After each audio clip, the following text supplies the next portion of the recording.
नमस्कार साथियों, आज के इस वीडियो में आप सभी का स्वागत है। आज हम लोग सेमेस्टर 5 कोर पेपर 12 के एक ऐसे प्रश्न देखने वाले हैं जो प्रत्येक ईयर्स एग्ज़ाम में पूछा जाता है। इसीलिए ये प्रश्न जो है काफ़ी महत्वपूर्ण प्रश्न होने वाला है। तो चलिए बिना देर किए आज के इस वीडियो को स्टार्ट करते हैं। प्रश्न संख्या 11 है, 1904-5 के रूस जापान युद्ध के क्या कारण थे, उसके परिणाम क्या हुए। इससे पहले हमने 10 प्रश्न बता दिया है साथियों। आपने अगर अभी तक नहीं देखा है तो प्लेलिस्ट में आप जाके देख सकते हो। आज हम लोग देखने वाले हैं कि 1904-5 में जो रूस और जापान का युद्ध हुआ था उसके क्या कारण थे और फिर इसका जो है क्या परिणाम हुआ। सबसे पहला आपको परिचय देना है। रूस और जापान के बीच युद्ध 1904 और 5 के दौरान लड़ा गया था। इसमें जापान की विजय हुई थी और रूस यहाँ पर पराजित हो गया था।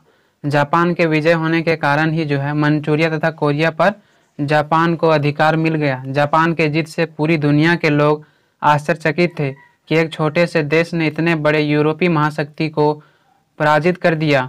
इससे शर्मनाक की बात रूस के लिए क्या हो सकती थी। रूस के पराजय ने जापान को विश्व मंच पर लाकर खड़ा कर दिया। साथियों, 1904-5 का युद्ध जो जापान और रूस के बीच हुआ था, यह एक ऐसा युद्ध था जिसमें एक छोटे से देश ने, जापान ने, रूस को पराजित कर दिया, जिससे जो है मंचूरिया और कोरिया पर जापान का अधिकार प्राप्त हो गया। इसमें यह कहा जाता है कि जब जापान ने इतने बड़े महाशक्तिशाली राष्ट्र यानी कि रूस को पराजित कर दिया तो ऐसे में पूरा दुनिया आश्चर्यचकित था कि एक छोटे से राष्ट्र ने इतने बड़े शक्तिशाली राष्ट्र को कैसे पराजित कर दिया। रूस के लिए जो है इससे शर्मनाक की कोई बात नहीं हो सकती थी कि एक छोटे से राष्ट्र ने इतने बड़े शक्तिशाली राष्ट्र को पराजित कर दिया। यही कारण है कि जापान को विश्व मंच पर लाके खड़ा कर दिया, जो यूरोपियों की तरह एक शक्तिशाली राष्ट्र बना। उसके बाद जो है आपको प्रश्न पूछा गया है, रूस जापान युद्ध के क्या कारण थे, इसलिए हमने हेडिंग बनाया है रूस जापान युद्ध के कारण। रूस और जापान के बीच युद्ध होने का प्रमुख कारण मंचूरिया और कोरिया का क्षेत्र था। इन क्षेत्र पर अपना प्रभुत्व जमाने के लिए दोनों के बीच संघर्ष चल रही थी। जापान चाहता था कि कोरिया और मंचूरिया पर उसका अधिकार प्राप्त हो। दूसरी ओर रूस कोरिया और मंचूरिया पर अपना अधिकार प्राप्त करना चाहता था। इस प्रकार से इन दोनों के बीच मंचूरिया के क्षेत्र पर नियंत्रण स्थापित करने के लिए संघर्ष हुआ। जापान और रूस का जो प्रमुख कारण माना जाता है साथियों, वो ये है कि जापान कोरिया और मंचूरिया पर अपना नियंत्रण स्थापित करना चाहता था। दूसरी ओर जो रूस था वह चाहता था कि कोरिया और मंचूरिया पर रूस का नियंत्रण स्थापित हो। यही कारण है कि जब इन दोनों राष्ट्रों ने कोरिया और मंचूरिया पर अपना नियंत्रण स्थापित करना चाहा, ऐसे स्थिति में इन दोनों के बीच संघर्ष होना कोई बड़ी बात नहीं है। जब इन दोनों ने कोरिया और मंचूरिया पर अपना नियंत्रण स्थापित करने का प्रयास किया, ऐसे में इन दोनों के बीच युद्ध हो गया। रूस जापान युद्ध के जो है एक कारण नहीं थे साथियों, इसके निम्नलिखित कारण थे जो हम लोग कुछ बिंदुओं द्वारा समझने का प्रयास करते हैं। सबसे पहले आपको हेडिंग बनाना है, मंचूरिया पर अपना नियंत्रण स्थापित करने का प्रयास। मंचूरिया की समस्या ने रूस तथा जापान में एक दूसरे के प्रति घृणा की भावना को भर दिया, जिसके परिणाम स्वरूप ही रूस और जापान के बीच युद्ध हुआ। मंचूरिया की समस्या ने जो है रूस और जापान को एक दूसरे के आमने सामने लाके खड़ा कर दिया। यही कारण है कि जब मंचूरिया पर रूस और जापान ने अपना अपना नियंत्रण स्थापित करना चाहा तो ऐसी स्थिति में इन दोनों के बीच संघर्ष हुआ, युद्ध हुआ। चीन का उत्तरी प्रदेश जो है मंचूरिया कहलाता था। मंचूरिया प्रदेश जो है आर्थिक संसाधनों की दृष्टि से अत्यधिक महत्वपूर्ण था, क्योंकि यहाँ पर बहुत अधिक मात्रा में कोयला था, लोहा था, सोना था, ये सभी चीजें यहाँ पर उपलब्ध था। यही कारण है कि इस क्षेत्र पर रूस और जापान अपना नियंत्रण स्थापित करना चाहता था। जब इन दोनों ने मंचूरिया पर अपना नियंत्रण स्थापित करना चाहा, अपना प्रभुत्व स्थापित करना चाहा, तो ऐसे स्थिति में इन दोनों के बीच संघर्ष हो गया। उसके बाद है, यही कारण है कि रूस इस क्षेत्र पर अपना नियंत्रण स्थापित करना चाहता था और 1894 में चीन और जापान युद्ध में रूस ने चीन का पक्ष लिया था और जापान पर प्रभाव डालकर लियोतुंग प्रदेश में जापानी अधिकार हटाने के लिए जापान पर दबाव डाला। रूस जो है बहुत पहले से जो है कोरिया और मंचूरिया पर अपना नियंत्रण स्थापित करना चाहता था। यही कारण है कि जब चीन और जापान के बीच 1894-95 में युद्ध हुआ तो उस दौरान रूस ने चीन का समर्थन किया। समर्थन इसलिए किया ताकि कोरिया पर जो है रूस का नियंत्रण स्थापित हो सके।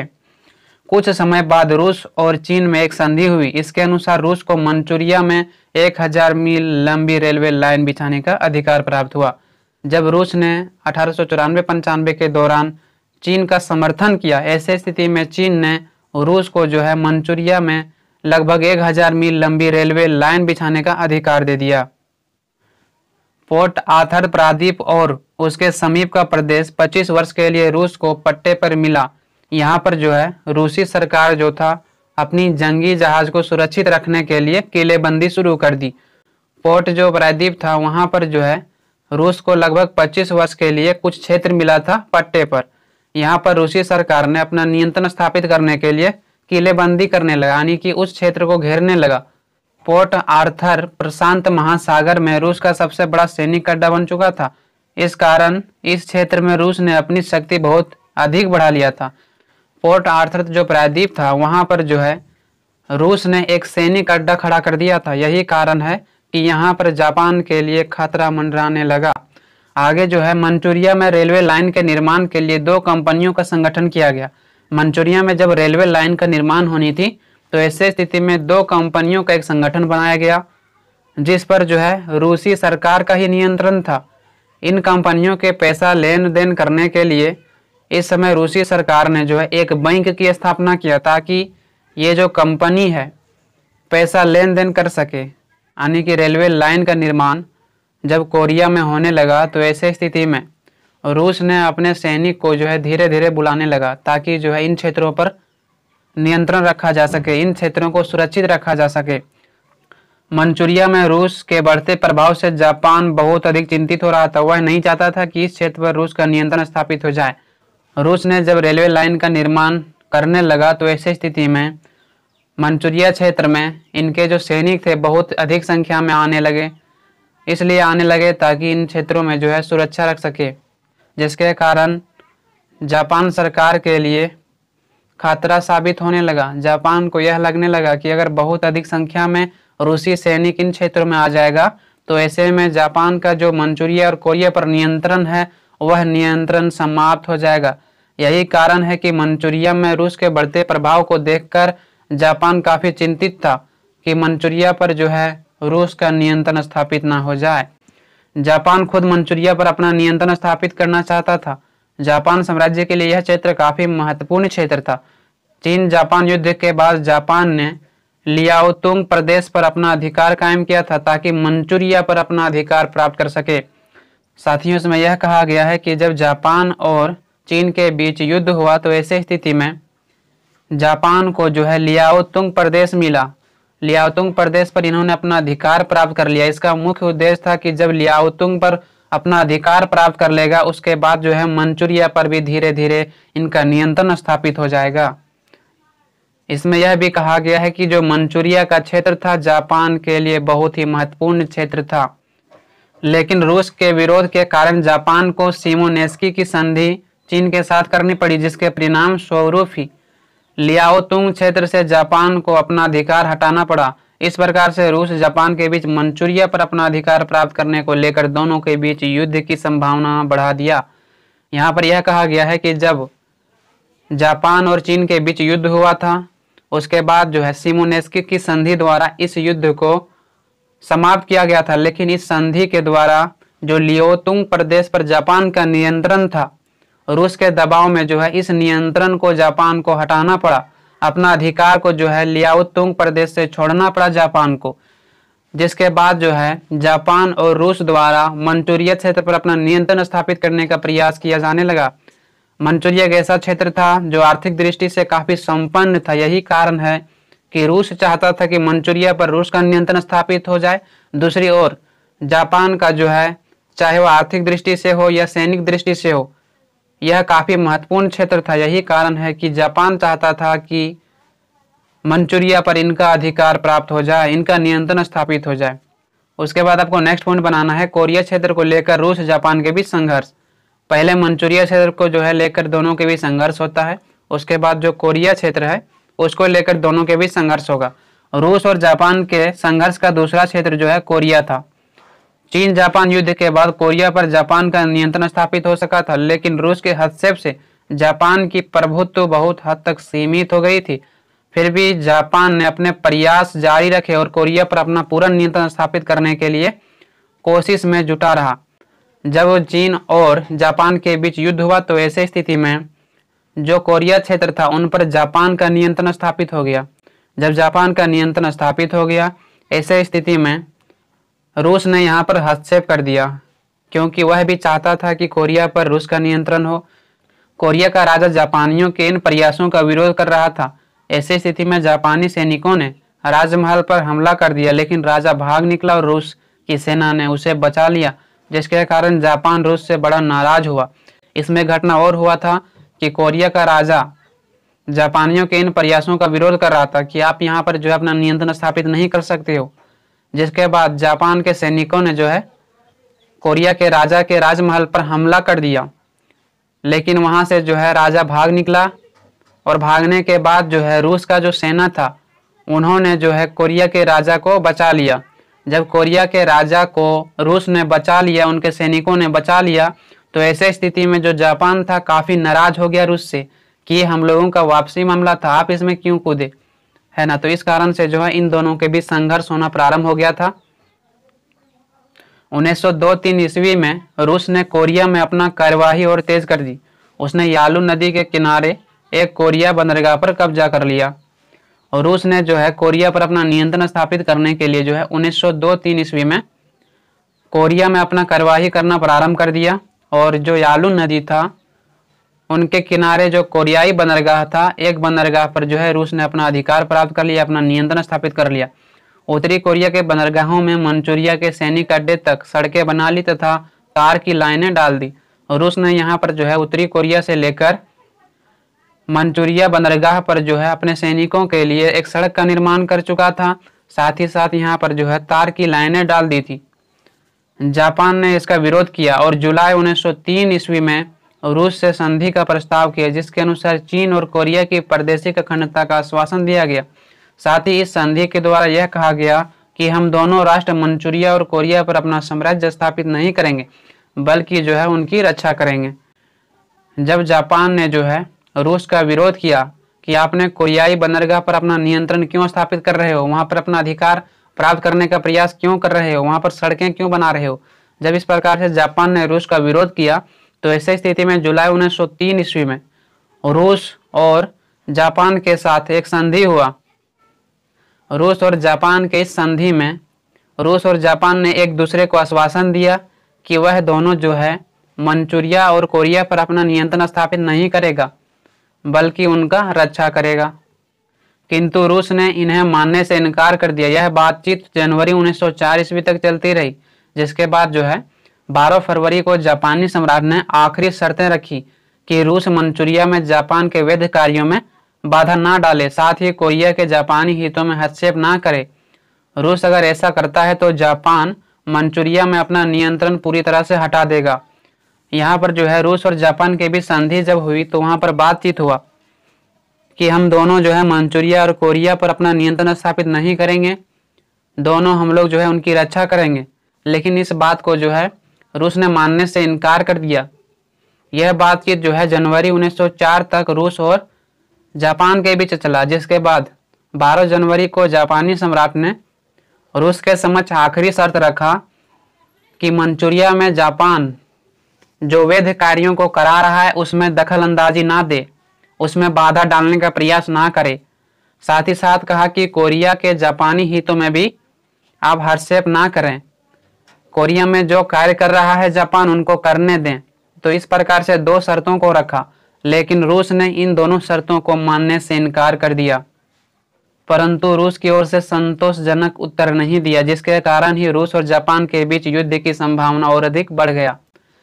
जब रूस के समक्ष जापान ने 2 शर्तों को रखा तो ऐसी स्थिति में रूस ने इन दोनों शर्तों को मानने से इनकार कर दिया। साथ ही साथ इनका कोई जो है संतोषजनक उत्तर नहीं दिया रूस ने। यही कारण है कि रूस और जापान के बीच युद्ध की संभावना और अधिक बढ़ गया। उसके बाद नेक्स्ट हेडिंग बनाना है आपको कि जापान के हाथों महान यूरोपीय शक्तियों की पराजय। यानी कि इसमें यह कहा गया है कि जापान जो एक छोटा सा राष्ट्र था, जिन्होंने एक यूरोप के महान शक्ति रूस को कैसे पराजित कर दिया। कि इस युद्ध की महत्वपूर्ण विशेषता यह थी कि पूर्वी एशिया के एक छोटे से देश द्वारा एक महान यूरोपीय शक्ति को पराजित कर दिया। मई 1904 ईस्वी में दोनों पक्षों के बीच भयंकर युद्ध हुआ, जापानियों ने अक्टूबर में 10 दिनों तक साहो में भयंकर खून खराबा किया। साथियों, इसमें यह कहा गया है कि यह युद्ध की सबसे महत्वपूर्ण विशेषता यह है कि पूर्वी एशिया के एक छोटे से देश ने यूरोप के इतने महान शक्तियों को कैसे पराजित कर दिया। 1904 ईस्वी में जो है जापान और रूस के बीच भयंकर युद्ध हुआ। इस युद्ध में जो है जापानियों ने 10 दिनों तक लगातार साहो एक क्षेत्र है वहां पर भयंकर खून खराबा किया। पोर्ट आर्थर लंबे समय तक जापान के कब्जे में रहा। फरवरी 1905 ईस्वी में मुकदेन का कठिन युद्ध हुआ। मुकदेन की विजय के पश्चात स्थल पर कोई युद्ध नहीं हुआ क्योंकि जापान का साधन कम हो गए थे और रूस पूरी तरह से हिम्मत हार चुकी थी, जिसमें जापानी सफल हुए और रूस को मुकदेन छोड़ना पड़ा। मंचूरिया ने भी जापान का जो है प्रभुत्व स्वीकार कर लिया।